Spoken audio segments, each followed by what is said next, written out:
Hello, everybody. Welcome back to another episode of Crypt. I am your host, Lewis, otherwise known as Dixie Normus. And today with me, I have my co host for today, Brian Liu, otherwise known as Ducky. Hello. And we're here to talk about our tournament run at the Open Invitational that we were both at. One of us doing really good and gonna go over that. So, Ducky or Brian, Yeah, what's up? talk about yourself and really an introduction of you when you started playing CDH and your journey to your current deck right now. So I started CEDH about I want to say 2-ish years ago. So it was like SD1, so Silicon Dynasty 1. That was actually my third ever CDH game ever. I just sat down, slammed Cephas down, and just like got instantly like owned.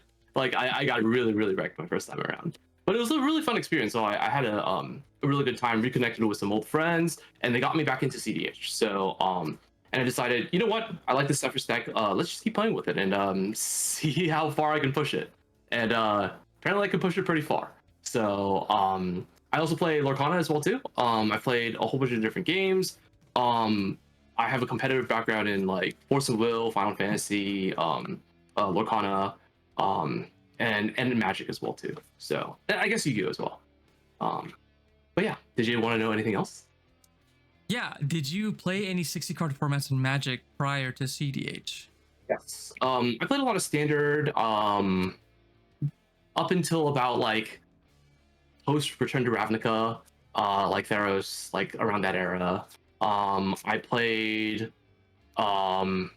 I've played some Legacy as well too. I've experienced some Legacy, just mostly just casually. And then that's about it, really. Actually, I had a modern deck once. I like playing Lantern Control, but Oh, never very, yes. very good games with it. So you can tell what kind of gamer I am if I like Lantern Control. So Yeah, that's honestly, I'm pretty. Anytime I got like during standard at Theros, I played mono black, and that Mhm. was, I think, my favorite era of standard.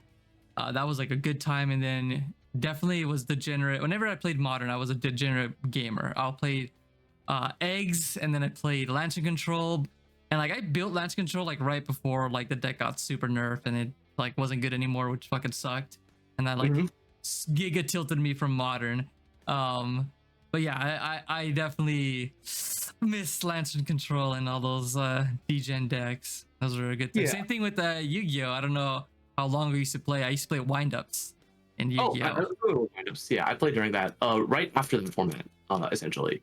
I started in chat format, so like that was like a little bit after windups. Oh, okay, yeah. I played wind-ups that got banned and then I just gave up on Yu-Gi-Oh. I didn't give a shit anymore. I believe the first time we met was at Silicon Dynasty 1, right? Probably, yeah. I wouldn't be surprised. Um, I don't know if we battled against each other there, but I think I'm pretty sure that's the first time we met, and then me just going to all the tournaments up north, really just kind of getting to know each other as we were both playing stacks at the yeah, time. we were playing a lot against each other. Yeah, Oh we traded yeah. game. We traded game. Let's get into your deck of Cephas and what exactly the deck does for those who don't know. Cool. So it is a I would call it like a stacks control deck that looks to beat people down for the most part.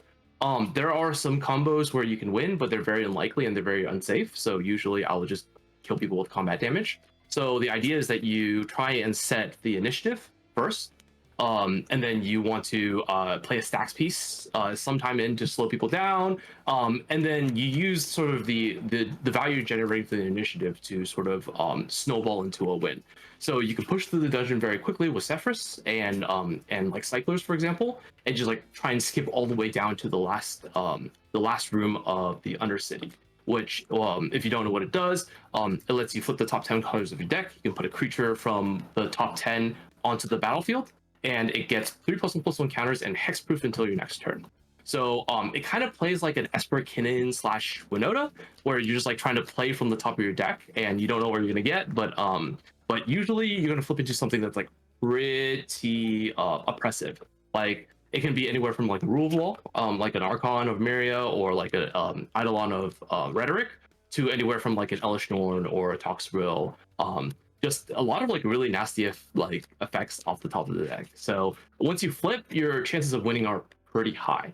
And I think out of all the decks in CDH, I think this has one of the best late games, if not the best late game in the game. It scales incredibly well without even having to cast spells. So it's very difficult for your opponents to interact with you. Just like after you cast your first like tutor / mana rock, there's very little that your opponent can do on the stack to like counterspell what you're doing a lot of times, because most of what you're playing are creatures.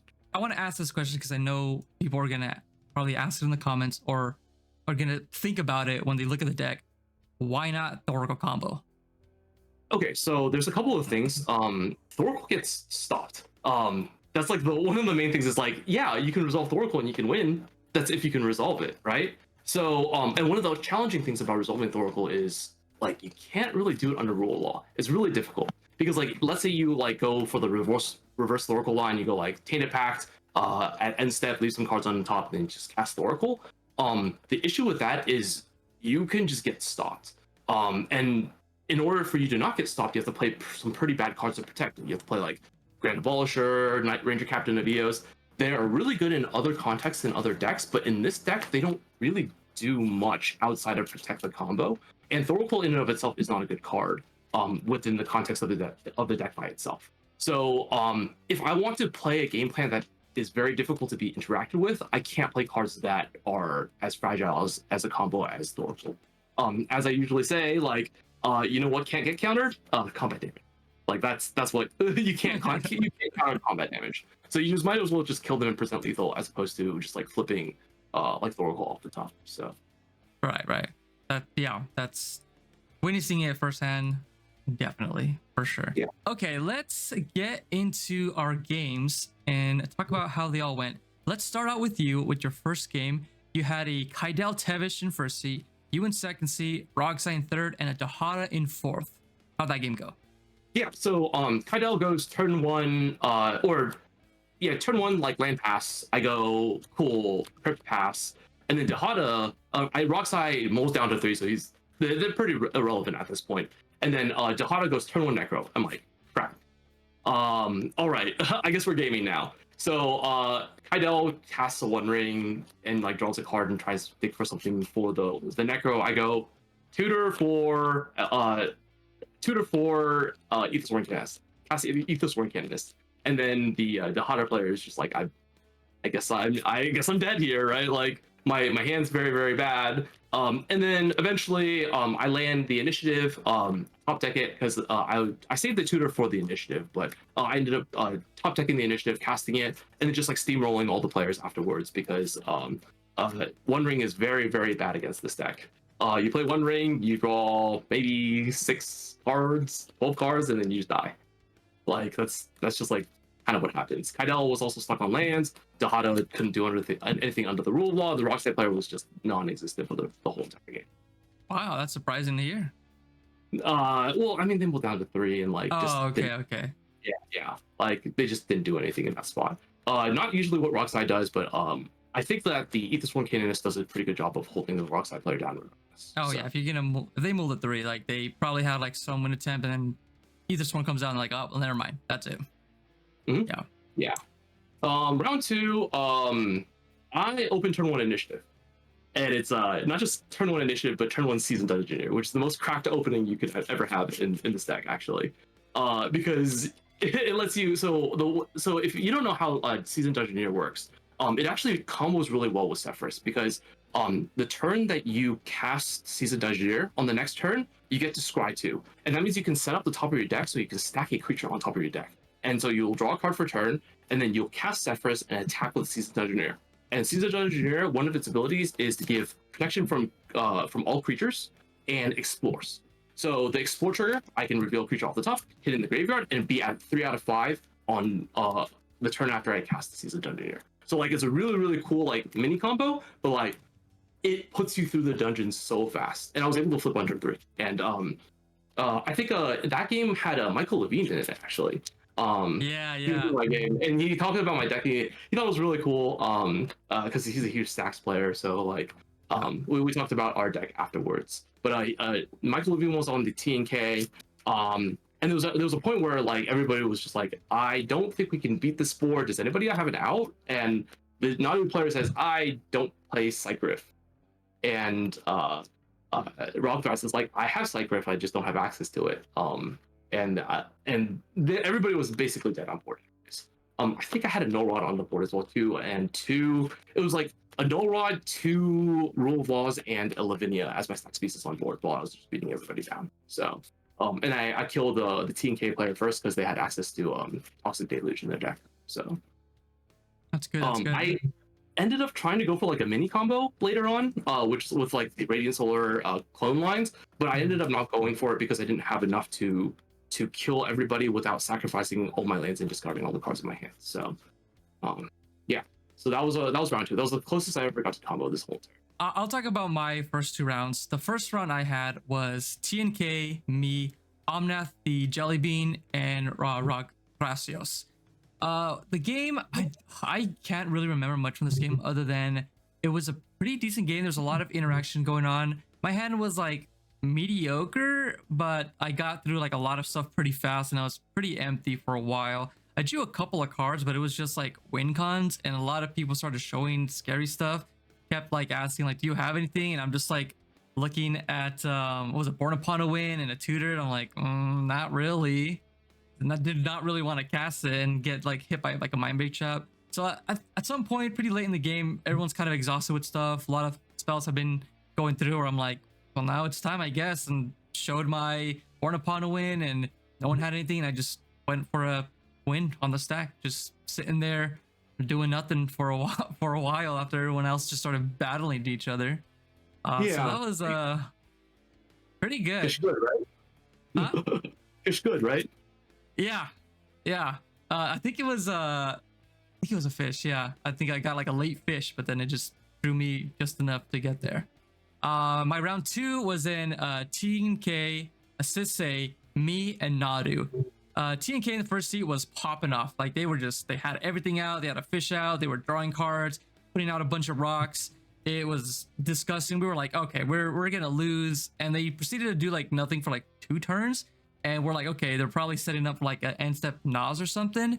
And I'm talking with the table for like those like 2 off turns, talking with the table to see what they have, what's going on in their hand, getting some fishing for information, because I kept a pretty safe hand, but then I just drew into a greedy, like really fast win where I'm like, if I get stopped here, I'm fucked, but I could probably just win here. And so I'm fishing out information, and I'm getting that no one has anything. So I'm like, okay, it's just gonna be the blue farm that has something, and I'm pretty sure it's Nas. So I'm like, fuck it. I send it, and nobody has anything, and I just win on the stack, and I just win there. And I'm like, okay, blue farm, what did you have? Reveals his hand. It's all tutors in his hand, like Imp Seal, the top deck tutors, and I forgot what else. So I'm just like, oh, okay, nice. I start out 2-0, and I feel like I shouldn't have got these 2 wins, but it's really nice that I got them so early. So I'm feeling pretty good right now, and I'm just like, I just gotta do good in one more game, and then should be pretty fine for the rest of the day. Right? But right? so, You won the game? yeah. Of course. That's no foreshadowing. Anyways, so you're round 3. We had a Tivit, Kalia, you in third seat, and a Niv Miz. So in this game, Tivit molds down to 3. Kalia is like doing pretty hot and just like slams a turn to win, essentially. Like my read was that the Kalia didn't have anything, and they didn't have anything until they top decked the win. They actually had and the Nifis actually did a pretty good job of interacting with the Kalia by like bouncing it and trying to put it back to hand. But Kalia opened SWAT plus Flare, and was able to go like swat the Pongify onto my White Plume Adventure, kill the and then go for a win with the top decked DT with Flare. So I mean, sometimes you get there. I mean, sometimes you get pretty unlucky, and like I think that was one of those spots where like Kali had a lot of live draws and managed to hit, and we just died on the spot. So unfortunately, Tivit mulled down to 3, so we couldn't really expect Tivit to have very much interaction in that spot. But all in all, like like not much you can do about that spot really. Didn't really feel like I had a lot of agency in that game. So Yep, that's the variance TM.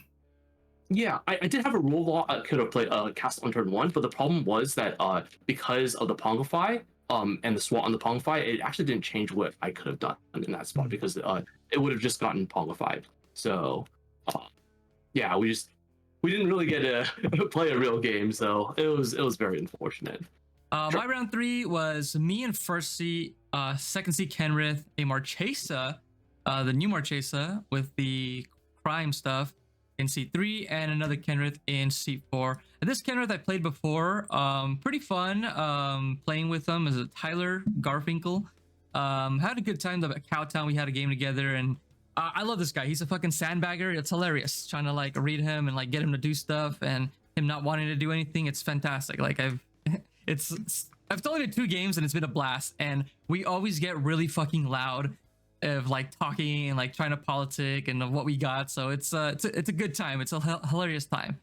I unfortunately I think mulligan to 4 and didn't have shit. So I just like pass Kenrith, Marchesa, and the 2 Kenriths and Marchesa are like popping off. They're casting spells. They're setting up a really sick board, and I get to like my turn 2 and I just have a land and a rock, and I don't really have shit going on. Like I had to pitch, I believe, a Simian Spirit Guide just to cast a Timna to have something on, and because I think I had SWAT in my hand, so I'm like, I need to have the SWAT online just in case I need to interact or do something, and I did not want to pitch Simian to cast Timna, but I had to, and I didn't do shit.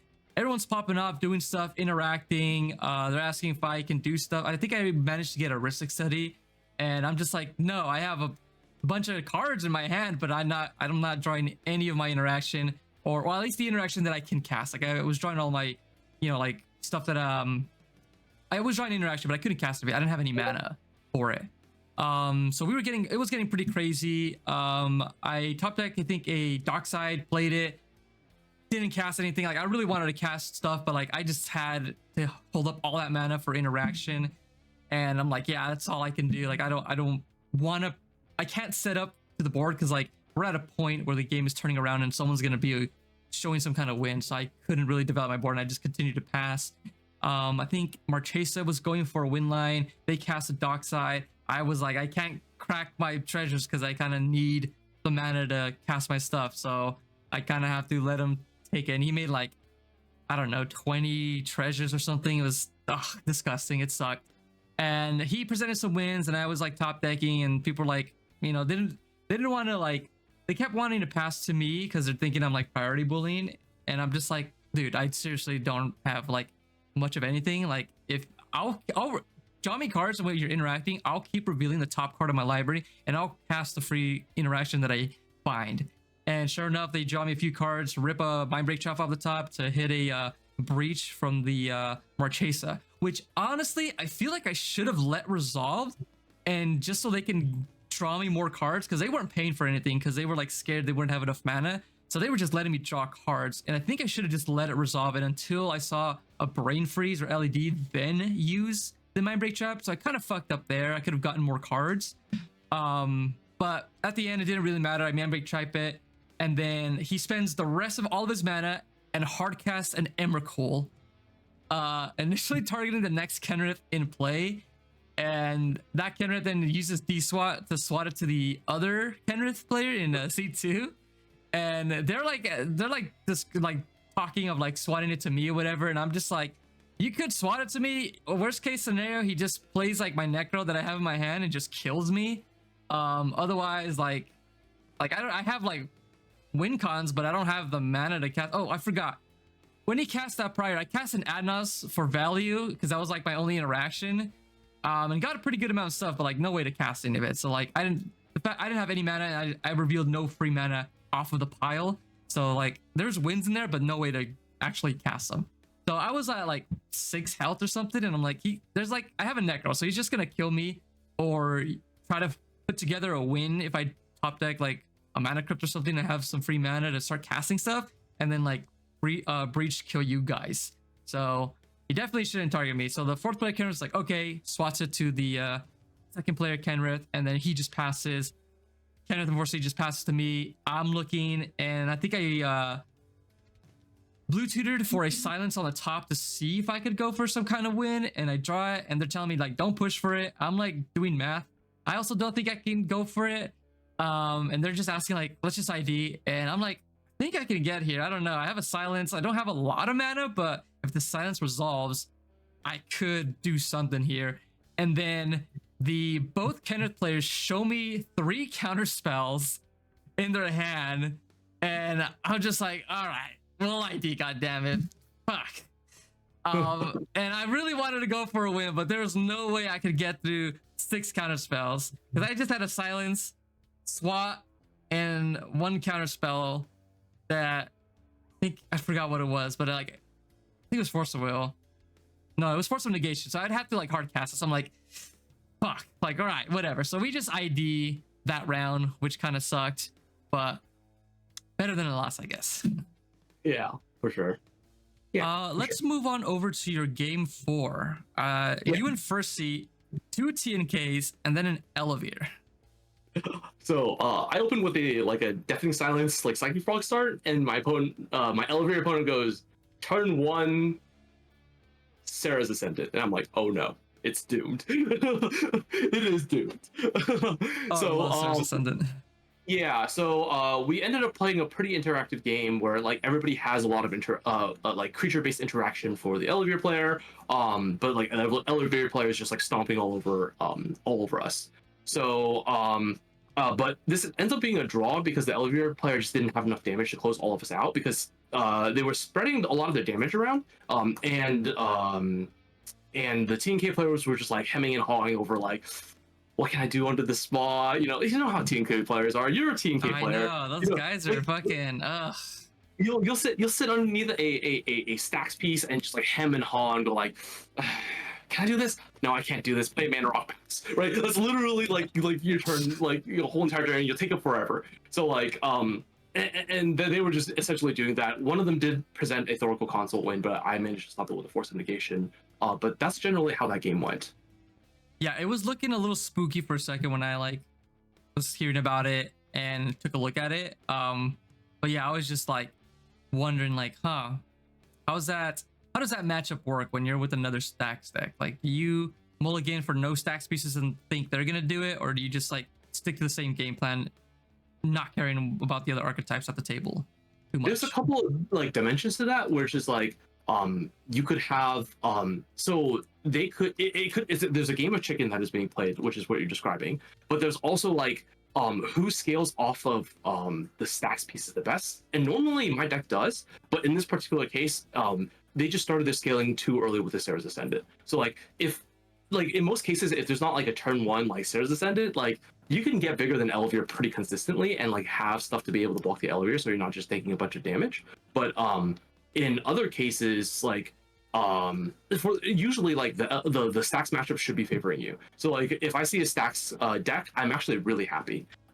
So I was actually pretty happy to sit across the table from elevator until I saw the Sarah's Ascendant. So are you playing Sarah's Ascendant? No, I'm not.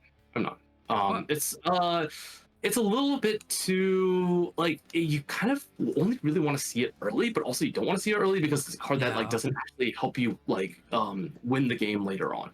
It doesn't help you like sort of extend and snowball, or it doesn't stop other people from playing the game. It really is just like a beat stick that like is like really efficient, and I don't think that's what I want to be doing because like my beat sticks are already very efficient in general. Yeah, I used to play Sarah's Ascendant in my first iteration of Blue Farm, and that got way more hate than Timna, Fish, Heuristic Study. Pretty wild. I've had someone force a will a Sarah's Ascendant, and I've never had that happen to a Fish or a Heuristic Study or Timna. So yeah, I don't know. I mean, I would force a Sarah's Ascendant just because my deck is relatively soft to it. So okay. That's mostly just because of the way that my deck works. I would rather not have to play against that card because it's pretty annoying. But that's a very different context because I'm very combat based. I need to have and hold the initiative in order to do that. So Yeah. it's really difficult.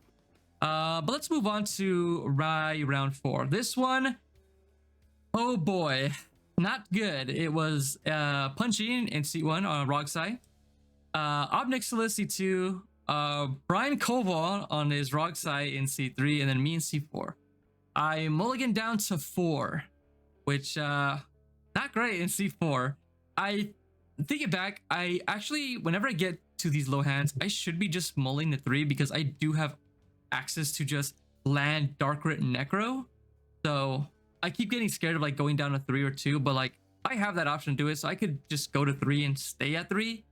But at this point, like with these 3 turbo decks in front of me, I don't think it really mattered, but fuck it. So Punchy goes for a turn 1 Necro and gets MBT'd by Brian Koval. So me and Obnix just kind of give out a sigh of relief. Ob just plays some rocks, passes. Brian Koval proceeds to throw out his entire hand of rocks onto the battlefield, and we're just like, oh no. And he's got, like, I think 1 card in hand. Go to my turn. I just land pass. Punchy's got nothing. Goes over to Obnix, and he plays some land, I believe, and he's thinking of wheeling, but he doesn't want to refill all 3 of us. I'm mulligan down to 4. Brian's at 1 card in hand, and then Punchy, I believe, is at like 2. So I'm pretty sure he kept the hand of like, this hand's like mediocre, and I have a wheel to like reset everything. But after seeing how everything played out, I think he's just like, shit, like it's not a good play. I think he just cast Ob and then like passes, and then Brian Koval just draws, plays a land, a fetch land, cracks it, and last card in hand casts Adnos, and just begins to rip like all the insane shit and then go for a win. He does have to Wheel of Fortune to get stuff into the graveyard, so like he did have a lot of good stuff, but like no good ways to put things into the graveyard. So he was like, ooh, I have to wheel to, you know, keep going and like Final Fortune, go to the next turn and do something. So, you know, he's just like, YOLO, wheel. We all draw a new 7. Nothing.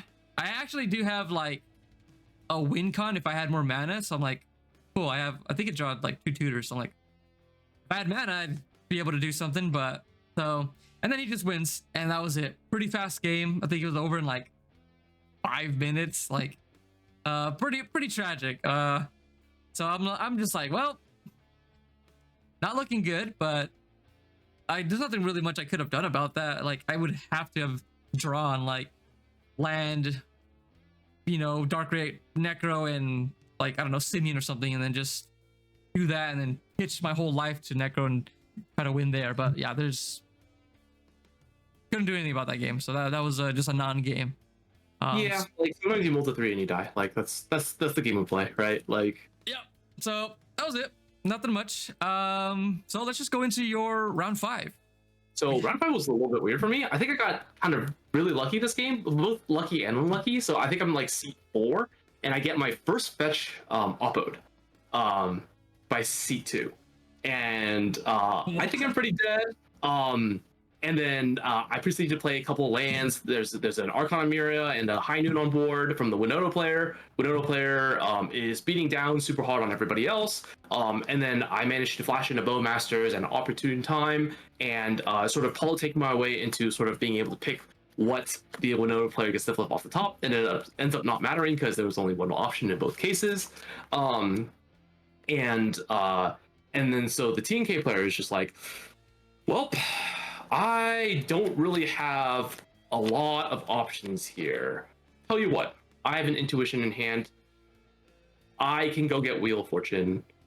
Do we have an understanding? You send Winoto to the Shadow Realm, and I'll cast this wheel. I'm like, sick. And he's like, cool. Opposition, intuition target you. Dump Savines and grab Wheel of Fortune. Cast Wheel of Fortune. I'm like, yes, this is the best. This is the best time I have. So basically, what's left on the board is just a High Noon, and I completely wipe Winoto's board, and then I proceed to cast the initiative, and then hold up counter spells and kill everybody else with my giant orc token. I had a sick play where I attack with my my unblockable nimble obstructionist and deal 5 damage to the team K player, putting him to 5, and then I take the initiative back and I trap him for 5 for lethal, and he goes deflecting swat. I'm like, sick.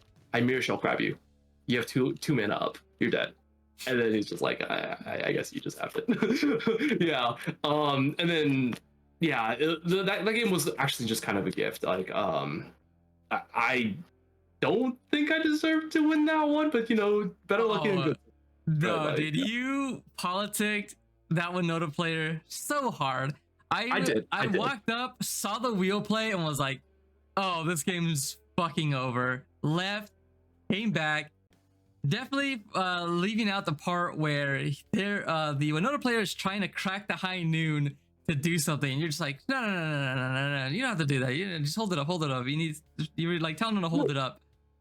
Actually, I remember telling him that like you can crack it, but like whatever, and like he gets like mind gamed into not cracking it, which is like and then you got him to crack the God, what was the guy that makes artifacts such a tap? The Dauntless Dismantler, to get him to crack it, to get all the treasure out for the next player to have nothing, and everybody was just fucked on resources, and it was just you in the lead. I was like, holy shit, what is happening? What is it? This guy just doesn't see what he's doing wrong, and I love it. It's insane. Yeah. It's one of the reasons why, like, I think Winota, just like stacks decks that are like creature based are generally a pretty good matchup for me. Is that like I actually have a lot of ways to deal with creatures. In my deck, I'm on like Elish Norn, Toxrill, Harvester of Misery, and Bowmasters, and like you can just like randomly bink a win just by having one of these cards in that matchup. And usually they'll do a good job of stacking the other players out for you. So like you can just like go, as long as I don't die to Winota beats, like I'm in a decent spot here. Yeah, so when I saw like that lineup, I was pretty darn happy. But at the end of the day, like I got pretty lucky in that spot. I have 3 wins. I'm 3-1-1 at that spot, and then I just like draw my next 2 rounds simply because like, I mean, I'm locked for top, so I might as well. Yeah, like why wouldn't you? You know? Yeah. Mm-hmm. And figured we'd save us a little bit of time here because like my next 2 rounds are pretty you know straightforward. And yeah, so I guess I'll just finish out my games here. So round 5, it's a Bjorno Warnog in seat 1, which usually is Blue's Clues. Rogsai in seat 2, the Elevir player that you battled up against in seat 3, and then me in seat 4. I proceed to mulligan a 4, and I'm thinking like I can mull a 3 for the Necro, but in my hand I have Talisman, Witchclaw Talisman, and a God, what was it? Consultation. So I'm like, this is probably as best it's gonna get. I just need to draw mana, and I gotta hope that Bjorno Warnog is like keeping the Rogsai in check, and then maybe Elevir casts some stacks pieces to slow down the game. But anyone that I've seen play Elevir doesn't play the deck good and isn't a good pilot. So I'm like, so I'm only gonna 4, and I'm like, okay, I'm gonna stick with this 4. It's pretty shit, but like this is the best I can do here. I think this is pretty good. Like I'm just gonna pass and hope the table kind of polices itself and we're good.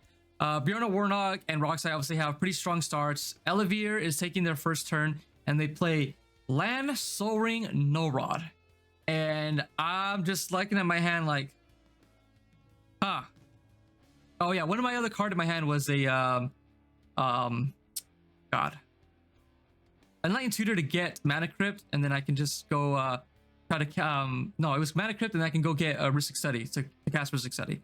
So like I was like, I wanted to do that. Now I'm like, okay, now I'm completely locked out, and I'm not part of this game. Like it's over. Like my Wishclaw dreams are dead, and now I'm just gonna sit here and just pray that the table battles it out and we go long enough for something to happen. So go to my turn, just play land, pass. Bjorna and Rogsai, they just play land, play fish, pass, and then Elevir cast a Deafening Silence. Oh, sorry. Let me back this up. Something really crazy happened. So on their turn, they cast the on that same turn they play a land, and then they cast a Deafening Silence, I believe, and then we're like, it's getting like pretty important. I'm just like telling him like, you're kind of like just locking me out, bro. Like they're kind of like already ahead. And him, he's just like, well, this is what I mold to. I got to play out the stacks pieces. I'm like, okay. We go back around. Everyone's just paying for the fish, not doing much. Goes back to Elvi's turn, and then they play a Sylvan Library, and they play a Urza Saga, cast the Sylvan Library, and they're just going to like, all right, I'm just gonna cast. I'm gonna be passing the turn, and the Rockside player stops the game and says, hold on, I need to get a judge. And we're just like, uh-oh, did we miss something? Like, what's on the field that we didn't see? Calls the judge over, and he asks the judge, hey judge, the Alavir player didn't announce the Urza Saga trigger. Does that mean it doesn't have a counter, which means it should be dead? And all of us are just like, what? We all just like look at him with like disgust, like, are you serious right now? And the judge like stops. He's just confused and was like, repeat that again. Says the same thing, and the judge says, okay, first off, that's not a trigger. It's like as it enters, so it's gonna happen regardless. Doesn't matter if he announced it. It's just part of the card when it enters the battlefield. Even if there's no way that yeah, even if you missed it, that's not like, it doesn't matter. And then the other player's like, yeah, I also like didn't miss it because I put a dice on it signifying it has a counter. So, you know, I am aware that a counter is being put on it. And oh, it already had a counter on it? Like, then why is the judge being called in the spot? Like, that's short keys though. Yeah, exactly. So the judge is like, so are we clear on that? Everyone's like, yep. Anything else? No. Judge leaves. And the other player was like, bro, that's such a scummy thing to try to do. Like, there's angle shooting, and then there's whatever you're just trying to do.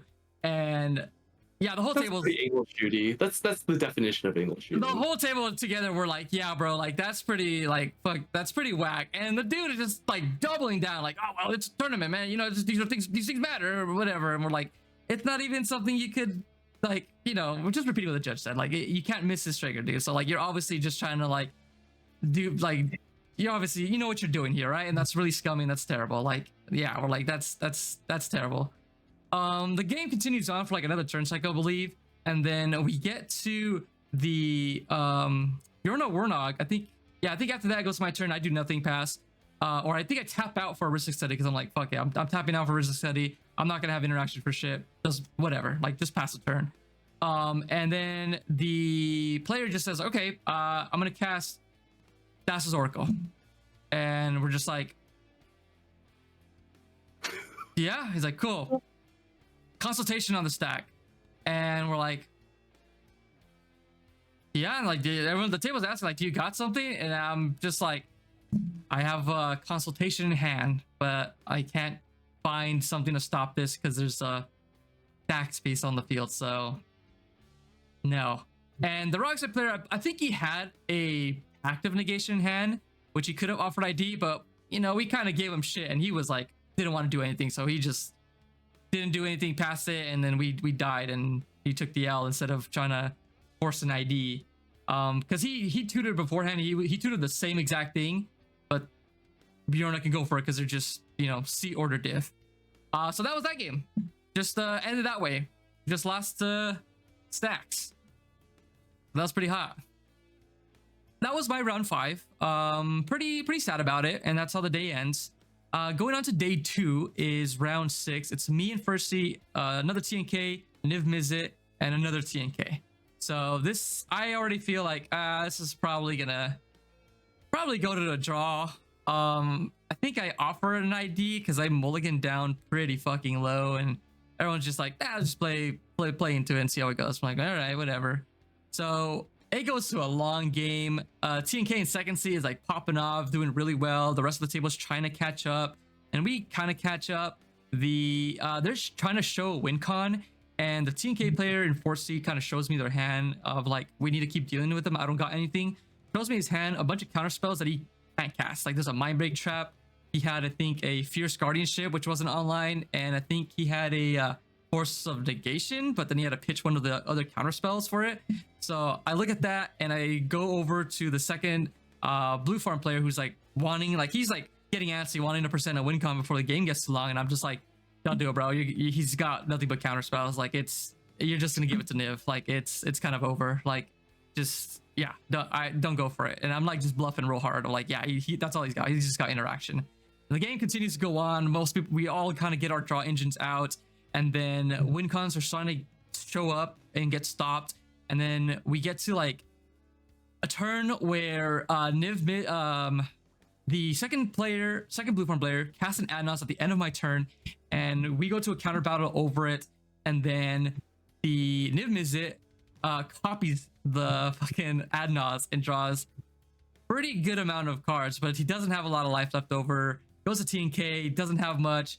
He's gassed out, passes, and then Niv tries to go for a win, and we go to time, and we could stop him, and then the game ends in a fucking draw. And I'm sitting there on my hand with like all these win conditions that I've drawn from the all the draw engines that I had, but like no Born Upon a win, so I'm just like, no, please, and like didn't draw any top deck tutors or nothing to like in response like put something on top. So let's get into my final. Okay, so after round 6 ends, I have a situation with Topdeck where they call me up and I get a turn skip for I believe it was unsportsmanlike conduct for my screen name, which was really weird. And I spoke to a lot of people, and everybody was like, on day 2, on the last round, they didn't say anything when you registered, or you've had that name for the past 2 years.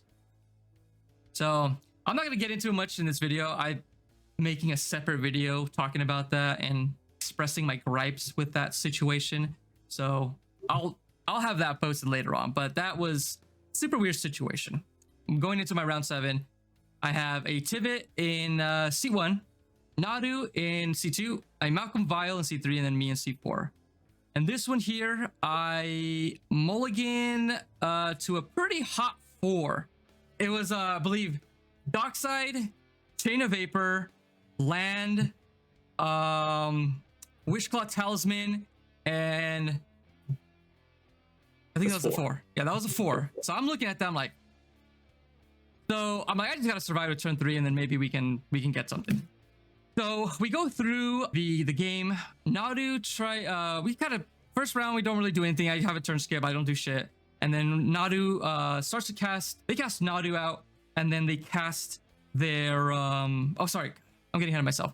The Malcolm Vile player tries to play a fish turn 1, and then Nadu wants to counter it with Force of Negation. And I suggested like, I don't think it's worth you pitching 2 cards to get rid of this draw engine. Like we could just play around it, and it could probably keep Tivit in check. So I don't think it's worth it unless like if it's a mental misstep, sure, but like I don't think that's a good idea. And he was like, I just don't want to deal with it. So I'm like, okay, I feel like he's got a lot of good shit in his hand, I guess. So he does that. Gets to Tivit's turn. He plays like 3 rocks. So I'm like, ugh, would have been great to have a fish out to stop him from doing that, but whatever. Goes to Nadu turn, and then he casts Shuko, and I drew a Mind Break Trap, which was fucking hot. And we go through, there's some like interaction, and we spent a lot of interaction to stop the Shuko.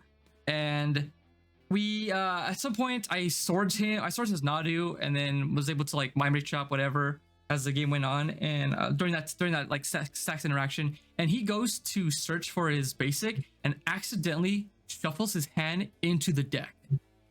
And oh, really?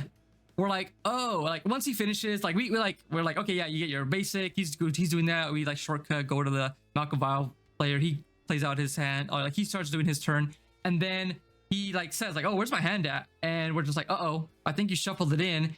Call the judge over. Judge looks through it, finds the cards, like he doesn't see it in the top or at the bottom. So he's like, okay, either they just straight up disappeared or they are in the deck. So the judge's ruling was, we are gonna try to confirm how many cards were in his hand and which cards were in his hand, and then the player farthest from him is gonna go through his deck and give him that many cards. So I never heard this ruling before, so that was pretty unique. I'm used to just like the Chaos Online events where they just shuffle into the deck and then you don't get shit. So this is slightly better, but obviously he's just gonna give him lands, garbage. So the only card we can confirm was in his hand was a Polywog that he flipped from the Nadu when I sourced it. So like we know he's got one card and then two other random cards. So he goes, the player farthest from him, unfortunately, is a player in seat 1, the Tivit player. So he's like, yeah, I'm gonna give him garbage, obviously. So if it was like me or the Malcolm Vile, we would have given him an interaction to like stop and hold up for the Tivit player. So that was like, ugh, kind of sucked. So then Tivit player gives him 2 cards. He shows us his hand just to show like, okay, this is what he gave me, and he gave him a Chromox and a Gemstone Cavern. We're just like, oh, diabolical, awesome. Yeah, oof, pretty sad. And at some point, the Tivit player wanted to interact during the counter battle that we were having with Shuko, and he kept looking at the mana that the Nadu player had, and he had 2 mana up. So that kind of gave me a signal that he had Spell Pierce and didn't want to cast it because it would just be kind of a waste. So I'm like, okay, going into my turn 2, turn 3, now have the chance to go for a win con. So I'm like, okay, Tivit player has cast his Tivit, so there's a good amount of treasures out. And worst case scenario, I can just like bait him to crack a bunch of treasures, and then maybe he counters my Chain of Vapor when I bounce my Dockside to like get more treasures. And then maybe he doesn't do anything and he doesn't have Time Sieve or a fucking tutor to just win on his turn. So I'm trying to math it out, trying to see what I can do, and I don't have enough mana. I can't generate enough mana to pay for the Spell Pierce and do the win con. So I'm just like, fuck it. Like I played, I believe, like Dockside, get treasures. I played the Witchclaw Talisman, Chain of Vapor, bounce Dockside, copy it, bounce the Witchclaw Talisman, in response, crack it to get a tutor, bounce in my hand. And what I should have done, just to be more correct, is get rid of my last land and bounce the Tivit's last treasure, because he cracked treasures and clues in response. And he had one treasure up. I should have just bounced it. He was kind of bleeding his hand. It looked like he had a Force of Negation, so it didn't really matter. But the correct play would just also sack my last land, force him to crack the treasure, go to my second main phase for it to fizzle, and then force him to use the free interaction instead of him having 2 counter spells. So that was like my misplay there, but I was like too tilted from like the round to turn skip to like do that correct play. And then I just got the Thoracle combo in my hand and just was like, well, if it gets back to my turn, I can show it, but oh well. Goes to Tivit's turn. Sorry, what was that?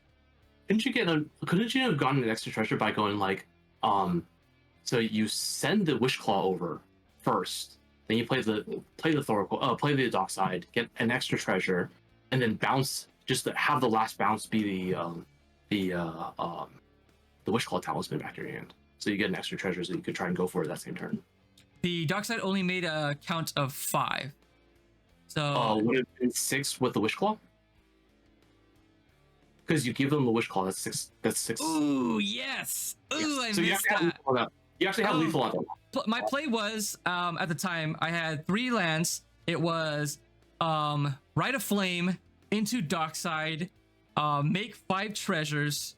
Which could have been 6. I only had the 2 red. Sorry, I had 2 red and 1 land. So I had 3 mana up after that. So I would need to play the Dockside first. Make the 5. Oh, did you have the Wishclaw on the board already or no? No, it was in my hand. I had to cast it. Okay, could you have developed out the Wishclaw and passed the turn? The game it ended on his next turn. They didn't get back to me. But I don't know. On your opponent's turn. Sorry? How did they win? Oh, Tivit just turned, attacked, drew a card, showed a tutor, and then we won. And he got the Time Sieve, and then he just wins. No one had anything. And he goes to the Time Sieve loop. But I don't know if I could, because I don't know, I maybe could have Wishclaw, gave it to someone and get an extra treasure, but I had to play the Dockside first. I don't think I could have. Here's the one that I'm thinking of. Is you have 3 lands, you play the Wishclaw and you pass, you hold up the Chain of Vapor, and you Chain of Vapor one of your opponent's things, and then they pay the 3 to bounce the Tivit back to their hand and stop the win. Nobody had mana to pay for the Tivit ward. Oh shit. Oh, never mind then. I mean, it's something that like. No, yeah. It's a little bit hard because like I think you need the extra treasure from the Wishclaw Talisman for you. I'm gonna post right below the video my hand and like my board state, to see if anyone can see something that I didn't see. But I definitely was like short. I think maybe 1 or 2 mana. But yeah, I think for sure the only thing I caught is that I should have just bounced my last land and just not assumed it was gonna get back to my turn and just bounce his treasure to force him to use the free inaction to stop the win attempt. And at that point, just tutor for a Nas and then just hope for the best from that. Yeah. But I'll post it here and then to see if anyone else sees something that I didn't see. But like I said, I was pretty tilted at this point, so I definitely was not playing as well as I should have been. But that game just ended with Tivit just, you know, drawing a tutor and then just going for it. So that's how it went, and that was the end of my run, unfortunately. But let's move on over to your top 16 game. How did that go? It was TNK, you, Nadu, and Sisse. Yeah, so this game was actually really long. I played this game very conservatively, so I get my turn 1 MCL misstepped, and I ended by the Nadu player, who's a Pigeon, by the way, who's actually a really cool guy. I really enjoyed playing against him, but he was like very heads up. He goes, misstep my first MCL. I'm like, I just need to get a land here. Is there any way I can convince you not to misstep me in the spot? He's like, no, you need to land here. I'm misstepping you. I'm like, sure, whatever. We ended up playing a pretty stacked out game where I have like both, like it was just really slow and stacksy, where I have rule on board, opposition agent, even mind sensor against this SA player. Nobody can play anything. Nadu's just stuck and just doing nothing. And then I end up playing the initiative and chipping the Nadu player down to like 2. And then all of a sudden, and he has an Epheto Alchemist just like getting a whole bunch of advantage the whole entire time. And then on his turn, he goes, okay, I cast Legolas's Quick Reflexes. I will try and mow down everybody's board. And he goes to untap his Epheto. I'm like, okay, hold on. You killed my surface first. That's okay. But when you're trying to go for all the other stuff, let's talk about that. And I end up politicking the Sisse player into killing the Nadu player on the stack with a Deathray Shaman. In exchange for 2 turns of no attacking him and attacking in with my opposition agent and getting it off the board and trading it off. So in exchange, and then the Sisse player was in a really tough spot because Sisse couldn't win underneath both Oppo and Mind Sensor, but has an opportunity to win under Mind Sensor by spinning a whole bunch. Sisse player has like infinite mana at this point, like 15 plus or something ridiculous like that.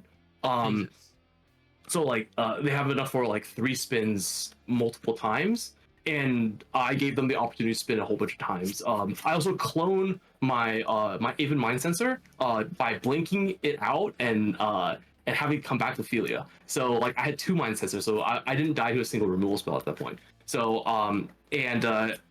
they try and jam a Cultist of the Absolute as well too, and it gets stopped by the TNK player. TNK player at that point has been paying fish for 7 turns, so it was at 7.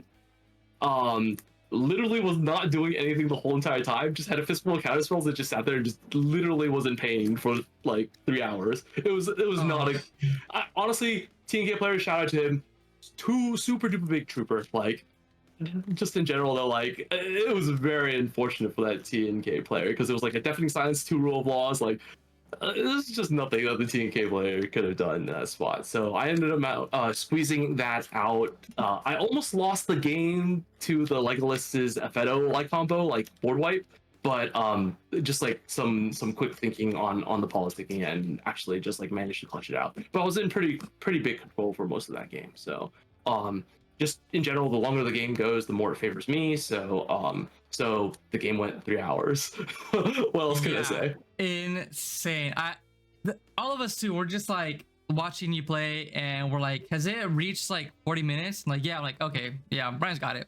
We're just waiting for him to close it out. There's no if it gets to that long, like we'll be shocked if you come back and say I lost. Like that would be a surprise. Because like if it's that long, he's just waiting to close. Like that's it. Ooh, insane. We were all fucking hyped to see Sephiroth on the fucking top 4 of the Open Invitational. it was honestly really nice to have a lot of people cheering for me. Like there were a lot of people who were rooting for me to win, and unfortunately I let them down in top four. But like it felt really good for people to just like rooting for just like a wild deck to win, you know. So Nobody is let down, disappointed, or anything like that from your top for your finals run. Like you did insane compared to all the decks that you had to battle up against. Like the fact that you held your own and they made the game go so long and got so much fucking heat from the table, just all of them dogpiling you and still just fucking sticking it out there was insane, and that was a good showing. So I think everybody. I force check on turn one. Like, what can you do? Like, I got my turn one Archon of Emeria. Let's talk about it. Let's get right into the finals. So in the finals, we have Rogsai in seat 1, which is Brian Colville. Second Rogsai in seat 2, a TNK player in seat 3, and then you, unfortunately, in seat 4. How did this game go? So I look at my opening hand, and my opening hand is cracked. Like it is the most disgusting hand I've ever seen. There's access to turn 1 Archon of Myria. I have the initiative, I have a opposition agent, and I also have MVT in my hand as well too. So like, and the lands to cast everything everything except for the initiative creature. So like my hand was absolutely cracked. I was like 1 land off of being able to cast everything in my hand. So I was feeling pretty good at that spot. But Cobalt goes turn 1 MCL pass. C2 goes attempt a windfall. I MBT it. He fires back with a fierce, and then Cobalt fires back with a fierce. So I'm like sick. This Archon of Myria is probably gonna resolve. TNK player basically does nothing, and then I slam turn 1 Archon of Myria, it gets forced, and I'm like, damn. This sucks. And then later on, and then we would play out a couple of turns. I try and jam so a Cobalt goes for a Yagua line, tries and flashes back the MCL. I'm like, what are the chances they have another blue card in hand? I'm gonna jam out this opposition agent. He's like, I have an MVT in hand. So his hand was like MVT, Fierce, Force of Will, plus a blue card. It was one of the weirdest turn 1 Rogsai hands I've ever seen anybody keep. But he played it like a mid-range deck in that spot. So and it ended up working out for him pretty well. So I think in that position, I don't know if the other guys mentioned it to you, but we were talking about of like, why not casting the Oppo in response to the Yogg-Will cast?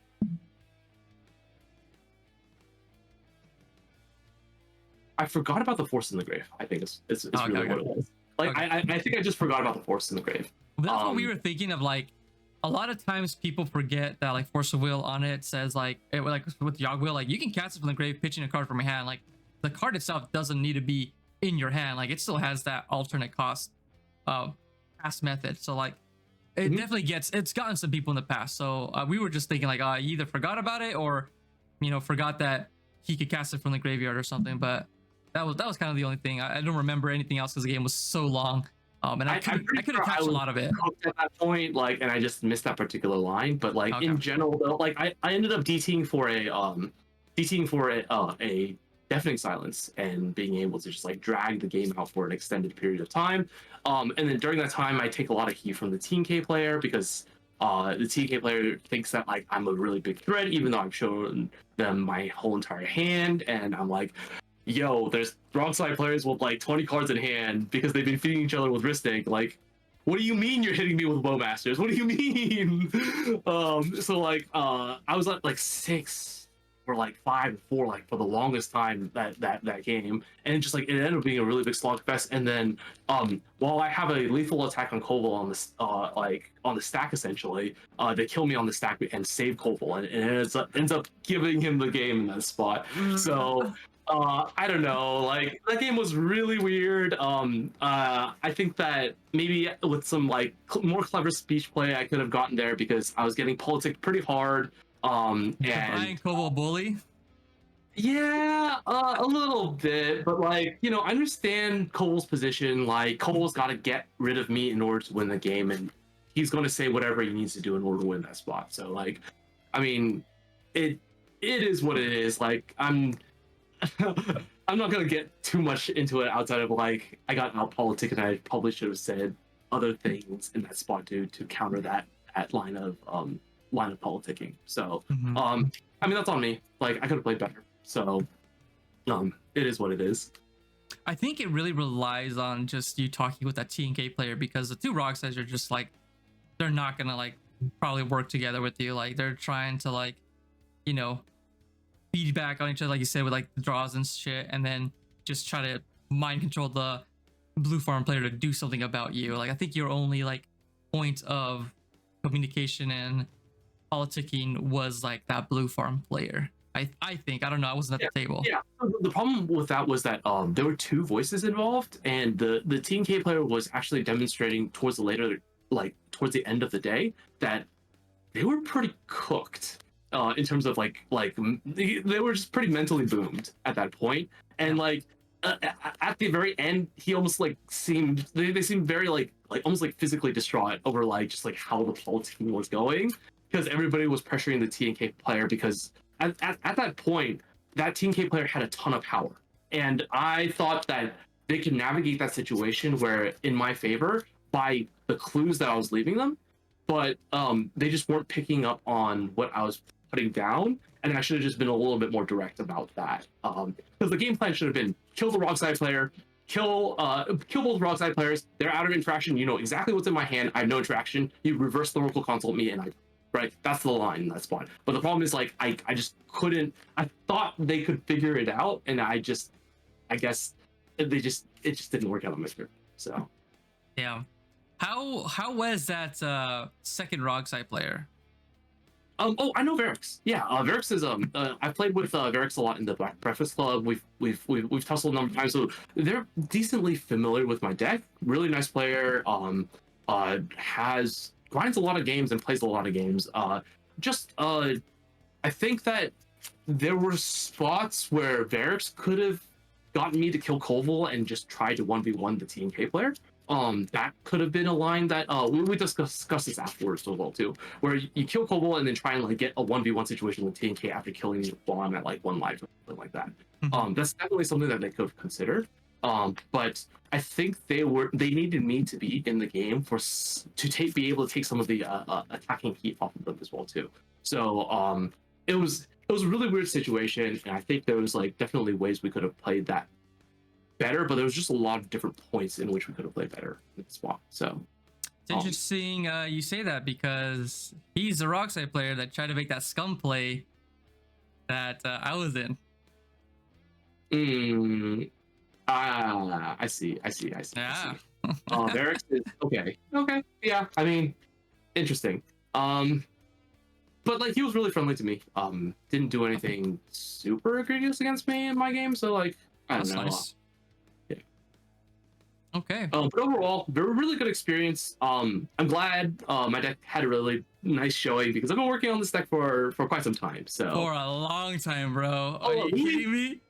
14 how many iterations this deck goes into. I think like every single time like I have a new card in the deck and Luis just was like, this was in the deck beforehand. I was like, no, it wasn't in the deck. I made a lot of changes. Yeah, early of us getting to know each other, every time I'd come up there, we'd be this tournament, I'd be like, bro, I gotta show you the new deck. And I'm like, let me see it. And you show me these cards, and I'm always like, what is this?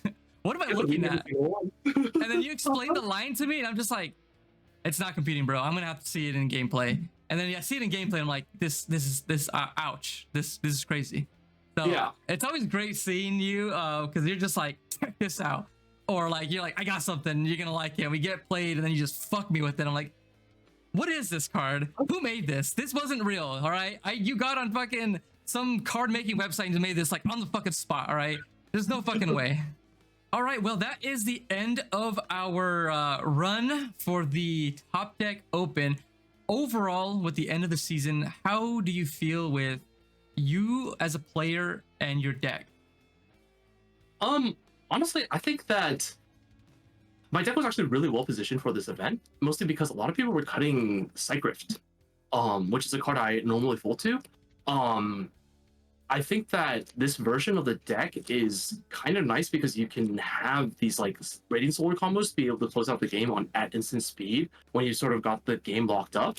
But it's not super duper necessary. So I don't know whether or not I want to go down lower on clones in order to do so. But it it the format was actually a lot slower than I thought it was going to be. I thought it was going to be a lot more rock side. I thought it was going to be a lot more like turn one, turn two kills. So my deck was more geared towards that. But if I had the chance to sort of run it back again, I would make a couple of swaps. I'd play Brina again. I'd try and fit the Dovin's veto just to be able to win those like 3v1 situations in top cut. But I think I played pretty cracked to that tournament, so I feel pretty good about how I did. You played phenomenal. It was really great. I was impressed and proud to see you get up to the top 4 with fucking stacks, bro. Fuck yeah. Yeah, honestly, stacks is real. Like, I think that a lot of people have sort of written off stacks as a bad archetype simply because normally stacks can't close out the game after they cast their stacks pieces. But like, I think, and also other stacks decks can't play counter spells for the most part. Because like, if you think like Winota, think Elevir, like these stacks decks don't really have a way to interact on the stack as well as cleanly as a blue deck could. And you sort of get the best of both worlds with this build. Because you're just like hyper defensive, you're just putting all your points in tankiness and resilience. And you just can't really die if you just play correctly a lot of the times. There's a lot of games where it's just like, oh, there are 4 players who are trying to stop 3 players from winning because you're not presenting any wins on the stack. So if there are 4 players trying to stop 3 players from winning, the people who have the 4 side is going to be more advantage in that spot. So more often than not, it's going to get into this like grindy slogfest where nobody can get out alive. So overall, I think the deck is very powerful and more powerful than most people give it credit for. And I think that I mean, dare I say, I think it's the best stacks deck in the format right now, for sure. I'm going to agree with you on that I think Sephiroth is the best stacks deck in the format currently. I will disagree with you that stacks is real. I think it's just Sephiroth because Sephiroth can break parity on 2 fronts, with the top of the deck, with the dungeon, and then with the graveyard with Sephiroth. Like all the other stacks deck they don't have any way to break parity. Like with Heliod, the only reason it was good is because it's half of the combo is in the command zone. Elevir, same thing. It's too slow, but it can get out a pretty fast clock. But I just don't think faster than Sephiroth. Winota, they can lock the game down and like give the game to somebody else. And then there too, I don't think they can pump out enough damage. So I think I'm gonna disagree with you and say that stacks is not in a great position. There's like so much removal for stacks. And I think it's just Sephiroth itself is good. And then just having access to blue, I think, is the biggest thing. I feel like if Sephiroth didn't have blue in its identity, I'm not sure if it would be as good as it is. I mean, I can see that. Like, just having blue gives you a lot of ways to just like sort of idiot proof yourself and just like make it sure that you don't die to just like some random Thorkel console off the top, right? Yeah. It's yeah, I suppose like it's honestly a confluence of a whole bunch of different things, I suppose. But I think that there's probably got to be a viable like other stacks that's like reasonable to play, right? Right? No. No. All right. Well, that's gonna be. I think that's the end of it. We went over everything I think I wanted to go to, and I had. Is there anything you wanted to talk about or bring up before we close out? Shout out to the ABC crew, like the ABC EDH, like it's just like the guys that I play and test with, and just like a good group of guys in NorCal. So shout out to them. Couldn't get there and be as successful if it weren't for them and the practice that I got with them. NorCal is actually a pretty strong region, I would say. There's some pretty good killers that have done really well. I think we sent 4.5 people to the invitationals, if you count like Zane as like half, like because like he's no longer in NorCal like he used to be. So like there were like 4 people from NorCal there. So but yeah, that's basically it. Did you have anything else? No, that's pretty it. We went a lot longer than I thought we were going to. But yeah, that's gonna be it. Thank you guys so much for tuning in to another episode of Crypt Wire. Again, I am your host, Dixie Enormous, and we got here Ducky, aka Brian, aka Cephras God, here with us, signing out. Like that, hit the like button if you like this video, subscribe to see more videos, and we'll see you next time. Good night.